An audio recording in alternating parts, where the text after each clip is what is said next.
अमरनाथ नाम का गांव था जहां रमन नाम का आदमी रहता था। वो बहुत ही नेक दिल इंसान था, लेकिन लोग उसको बेवकूफ बनाकर अपना सारा काम करवा लिया करते थे। ऐसे ही एक दिन मोतीलाल, जो कि एक कंजूस सेठ था, वो रमन को बुलाकर कहता है, अरे ओ रमन, जरा इधर आ तो। जी मालिक, क्या हुआ? एक काम कर, जरा मेरा गोदाम साफ कर दे, बहुत गंदा हो गया है।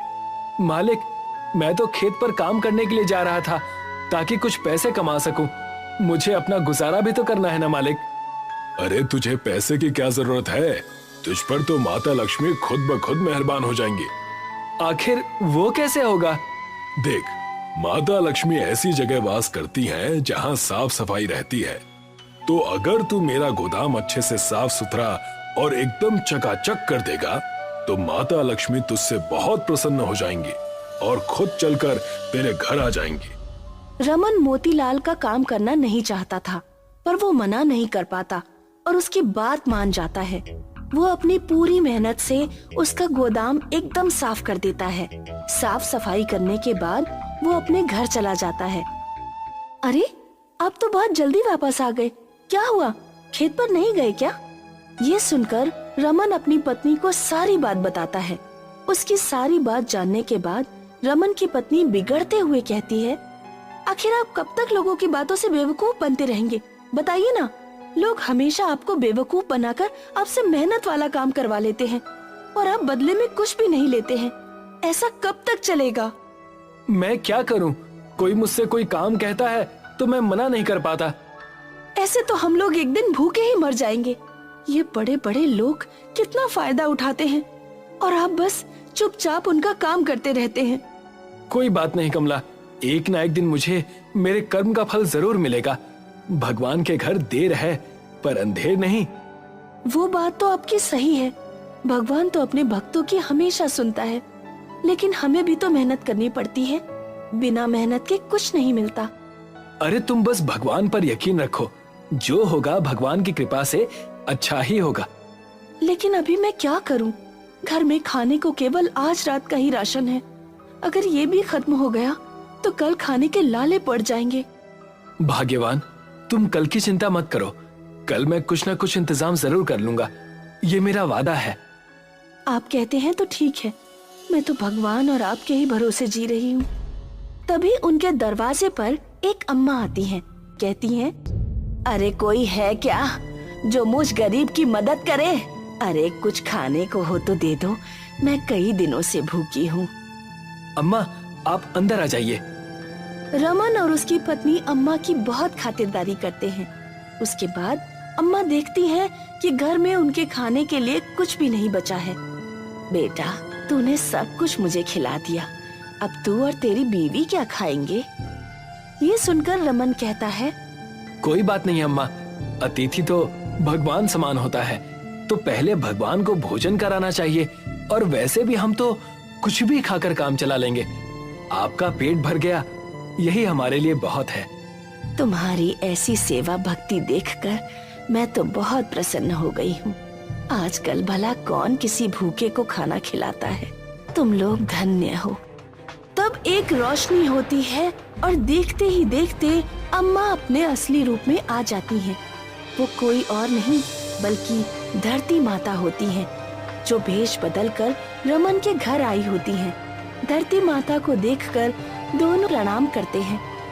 तब धरती माँ उन दोनों को कहती हैं, मैं तुम दोनों के स्वभाव से बहुत खुश हूँ।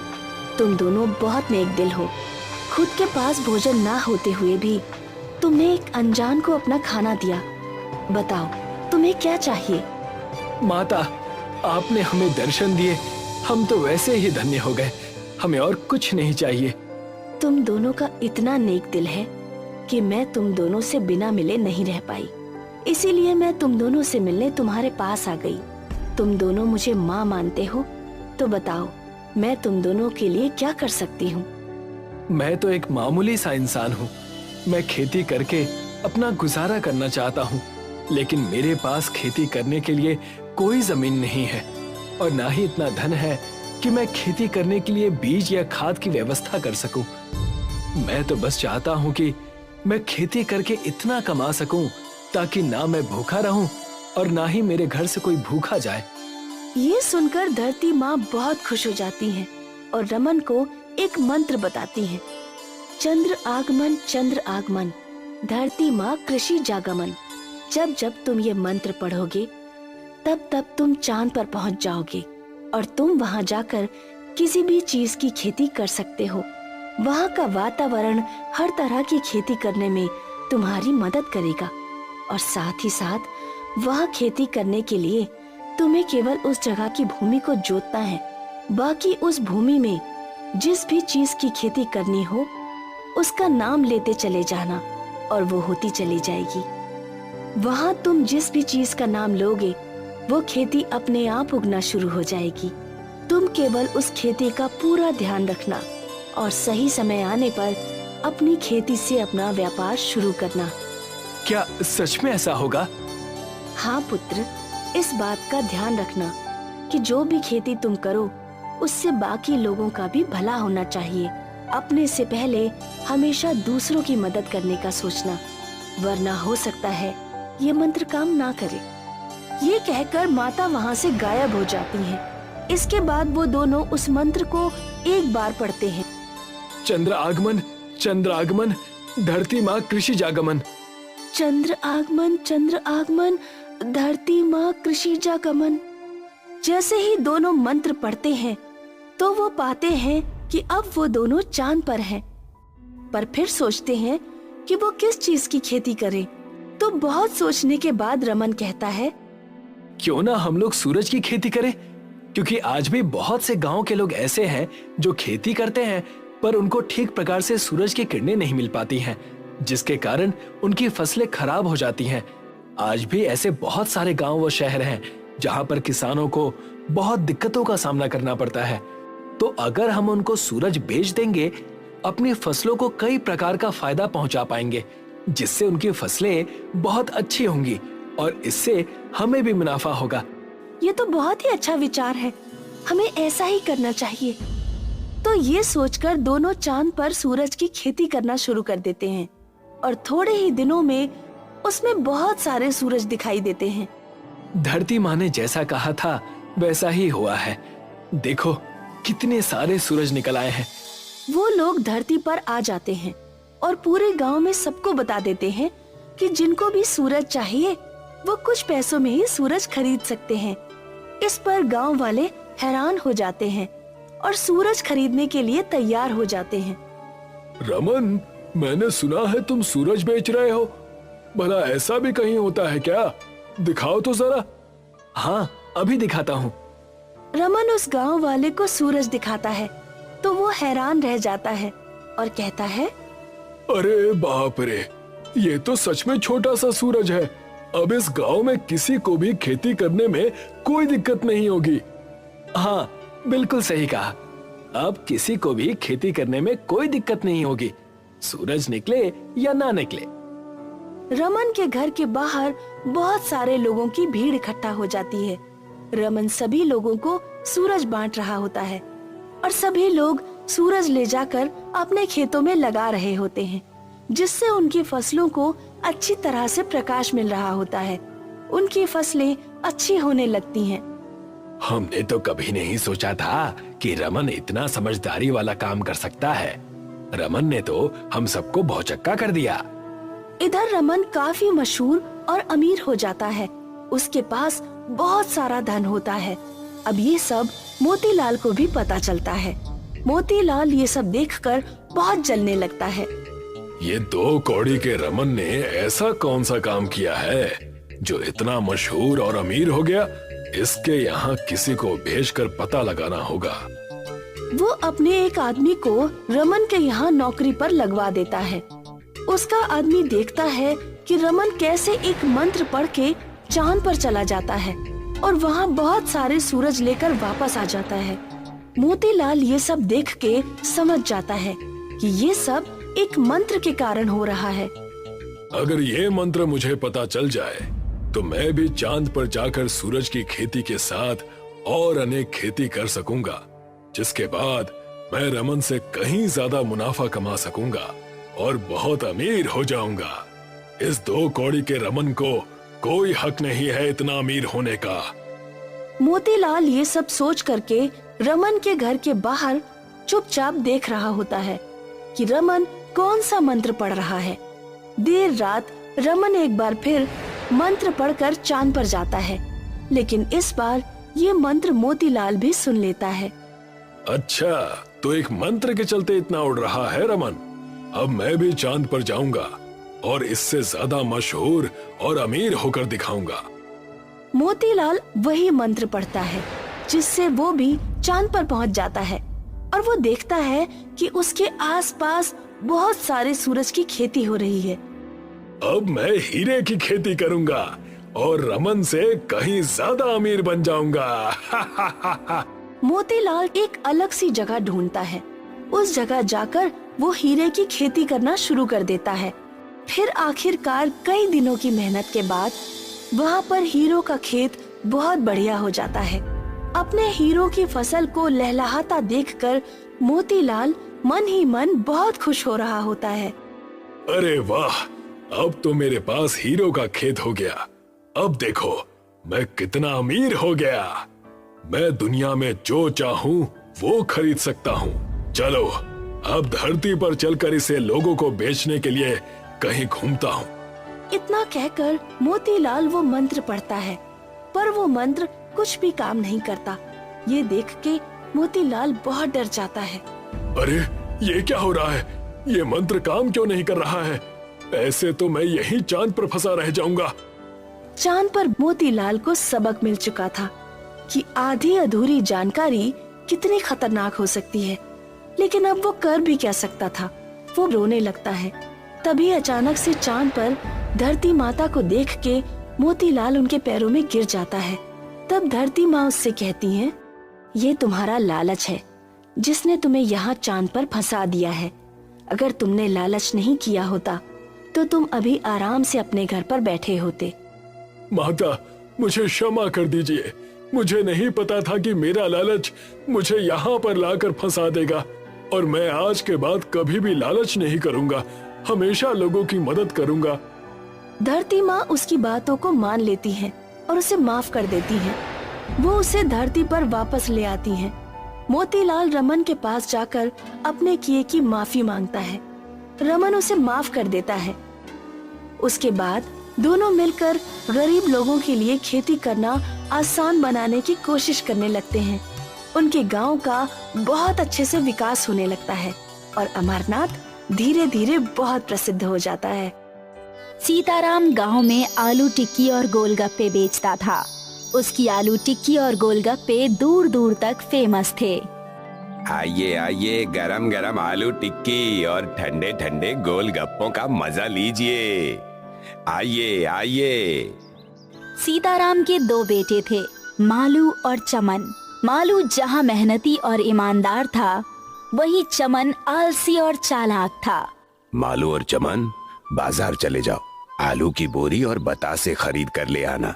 पिताजी, आज मेरा पेट ठीक नहीं है। पेट में बहुत दर्द हो रहा है। मालू, तू बाजार जा और सामान खरीद कर ले आ। कुछ साल बाद जब सीताराम बूढ़ा और बीमार हो गया तो कारोबार के बंटवारे की बात आई।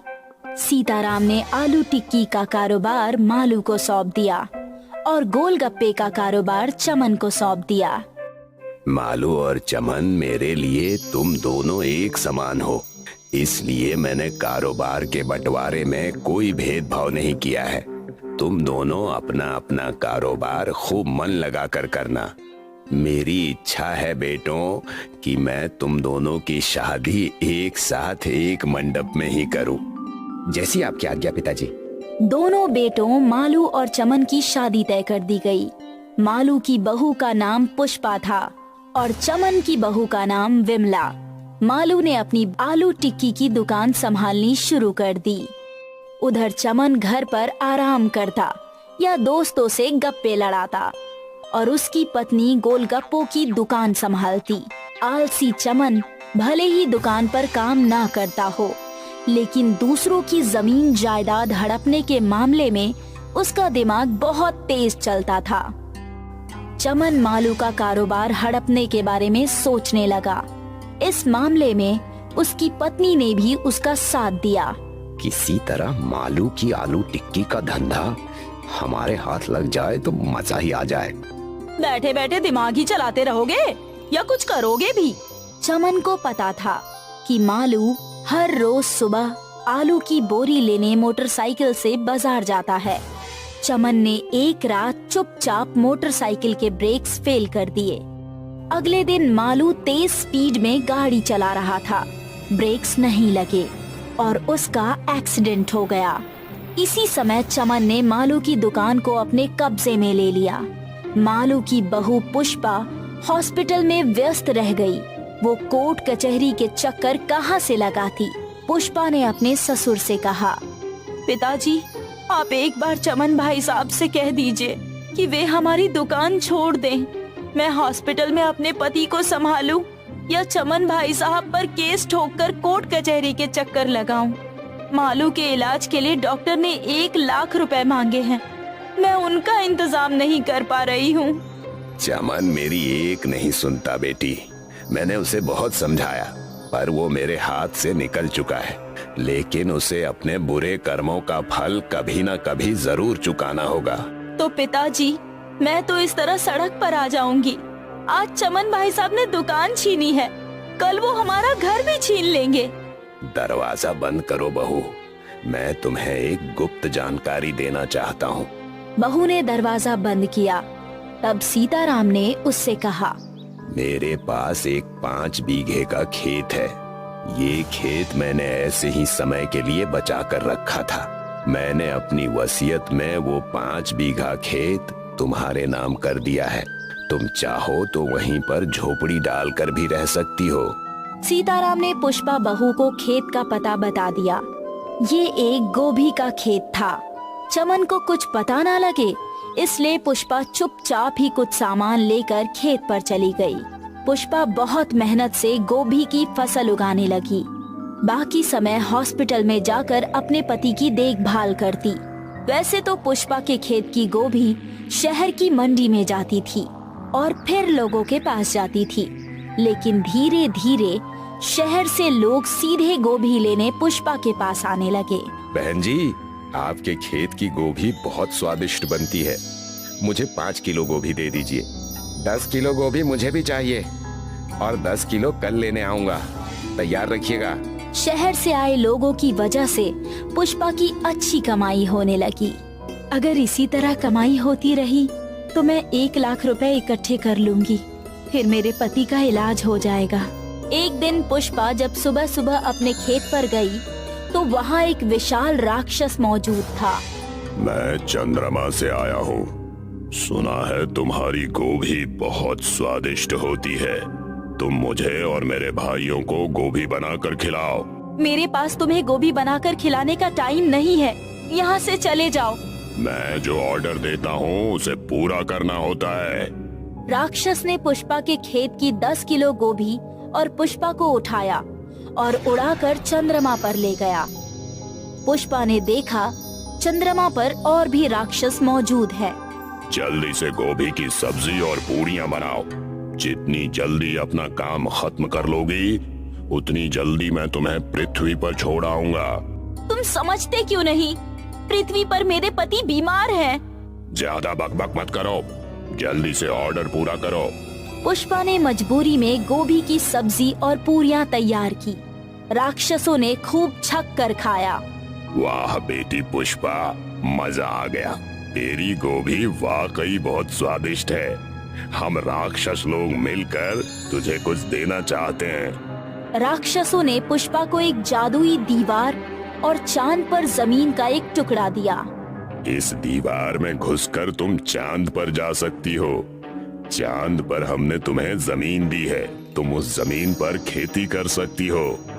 हमारे पास ढेर सारा सोना भी है, तुम चाहो तो सोना ले जा सकती हो। पुष्पा ने सोना लेने से इनकार कर दिया। मैं सिर्फ अपनी मेहनत की कमाई खाती हूँ। राक्षस पुष्पा की ईमानदारी देखकर बहुत खुश हुए। राक्षस द्वारा दी गई दीवार का प्रयोग करके पुष्पा अपने घर लौट आई। घर आकर उसे पता लगा कि चमन ने उसके गोभी के खेत पर भी कब्जा कर लिया है। तुझे क्या लगता था पुष्पा कि तू खेत को मुझसे छुपा लेगी? मेरे कान बहुत दूर की सुन लेते हैं। जब गोभी का खेत भी छिन गया तो पुष्पा निराश नहीं हुई और ना ही कोर्ट कचहरी गई, क्योंकि उसके पास चांद पर खेत था। पुष्पा जादुई दीवार से रोजाना चांद पर जाती और खेत में गोभी उगाती। पुष्पा ने 1 लाख रुपए इकट्ठे कर लिए और अपने पति मालू का इलाज करा लिया। लेकिन किसी तरह चमन को पुष्पा की जादुई दीवार और चांद पर खेती के बारे में पता लग गया। चांद पर खेती? मैं भी चांद पर जरूर जाऊंगा और ढेर सारी जमीन पर खेती करके खूब सारे पैसे कमाऊंगा। एक रात जब पुष्पा के घर पर सब लोग सो रहे थे तो चमन पुष्पा के कमरे में घुस गया और जादुई दीवार से चांद पर पहुंच गया। उस समय सारे राक्षस सो रहे थे और राक्षसों के पास ढेर सारा सोना पड़ा हुआ था। सोने को देखकर चमन के मन में लालच आ गया। उसने बोरियों में सोना भरा और ले जाने लगा, लेकिन तभी राक्षसों का सरदार जाग गया। अरे भाइयों उठो, ये आदमी हमारा सोना चुराने आया है। मुझे माफ कर दो, मैं ये सोना यहीं रख देता हूँ। तुझे माफी नहीं मिलेगी। तूने पुष्पा पर खूब अत्याचार किए हैं। मैं तुझे कुत्ता बना दूंगा। राक्षसों ने चमन को एक कुत्ता बना दिया और पृथ्वी पर छोड़ दिया। चमन कुत्ते के रूप में जब घर पहुंचा तो उसकी बीवी ने उसे डंडा मारकर घर से बाहर भगा दिया।